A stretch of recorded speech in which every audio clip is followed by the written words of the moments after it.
ஆண்டவராகிய இயேசு கிறிஸ்துவின் நாமத்தினாலே உங்களுக்கு என்னோட அன்பின் வாழ்த்துக்கள். இன்றைய நாளின் தியானத்துக்காக தேர்ந்து கொள்ளப்பட்ட வேத வசனம் அப்போஸ்தலர் நடபடிகள் 27வது அதிகாரம் 24வது வசனம். பவுலே, பயப்படாதே, நீ ராயனுக்கு முன்பாக நிற்க வேண்டும். இதோ உன்னுடனே கூட யாத்திரை பண்ணுகிற யாவரையும் தேவன் உனக்கு தயவு பண்ணினார் என்று தேவதூதன் தன்னிடம் சொன்னதை பவுல் கப்பலில் இருந்த பயணிகளிடம் சொன்னார். சவுல் எனப்பட்ட பவுல் கிறிஸ்தவர்களை துன்புறுத்தி கைது செய்யும்படி தமஸ்குவுக்கு போகிற வழியில் கர்த்தர் அவனுக்கு தரிசனமாகி புறஜாதிகள் மத்தியில் சுவிசேஷத்தை அறிவிக்கும்படி தெரிந்து கொள்ளப்பட்ட பாத்திரமாக அவன் செய்ய வேண்டிய காரியங்களை திட்டமாக அவனுக்கு அறிவித்தார்.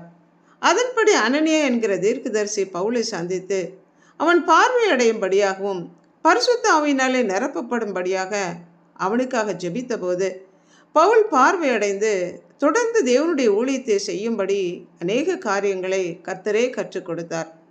கொரிந்து பட்டணத்தில் ஊழியம் செய்யும்போது, நீ பயப்படாதே, மௌனமாயிராதே, நான் உன்னுடனே கூட இருக்கிறேன், உனக்கு தீங்கு செய்யும்படி ஒருவனும் உன்மேல் கை போடுவதில்லை, இந்த பட்டணத்தில் எனக்கு அநேக ஜனங்கள் உண்டு என்று கர்த்தர் சொல்லி பவுல் தொடர்ந்து கொரிந்து பட்டணத்தில் 1.5 ஆண்டுகள் ஊழியம் செய்தார்.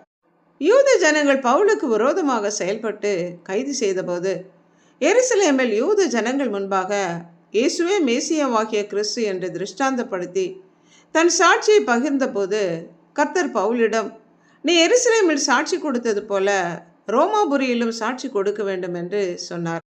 பிரதான ஆசாரியரும் மூப்பர்களும் பவுலை கொலை செய்ய முயற்சி செய்தபோது ராயனுக்கு அபயமிடுகிறேன் என்று பவுல் சொன்னதுனால ரோமாபுரிக்கு விசாரணைக்காக அனுப்பப்பட்டான்.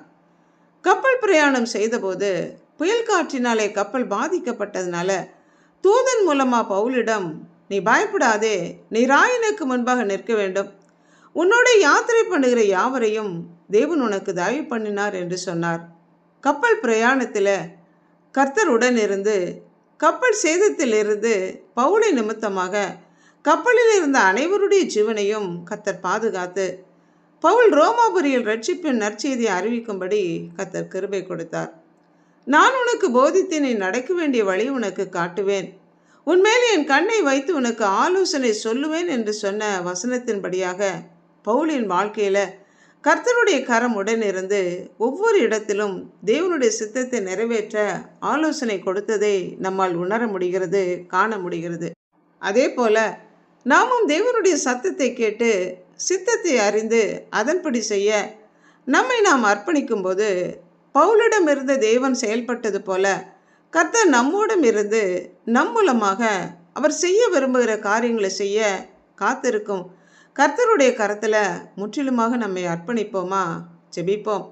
இரக்கமும் அன்பும் உள்ள பரம தகப்பனே, பவுல் தேவனுக்கு எதிராக செயல்பட்டு தேவ ராஜ்யத்துக்கு விரோதமாக கிரியை செய்தாலும் கர்த்தர் புறஜாதி மக்களுக்கு ரட்சிப்பின் செய்தியை அறிவிக்கும்படி பவுலை தெரிந்து கொண்டு கொரிந்து, எபேசு, எருசலேம், செசரியா மற்றும் ரோமாபுரி போன்ற அநேக தேசங்களிலே இயேசுவே மேசியா என்று கிறிஸ்துவை குறித்து பிரசங்கித்து தேவ ராஜ்யத்தை கட்டி எழுப்பினது போல நாங்களும் ரட்சிப்பின் செய்தியை மற்ற மக்களுக்கு அறிவித்து அழிவிலிருந்து ஜனங்களை காப்பாற்றவும் எங்களை கொண்டு கர்த்தர் செய்ய விரும்புகிற காரியங்களை செய்ய எங்களை அர்ப்பணித்து ஆண்டவராகிய இயேசு கிறிஸ்துவின் நாமத்தினால் ஜெபிக்கிறோம் பிதாவே. ஆமென்.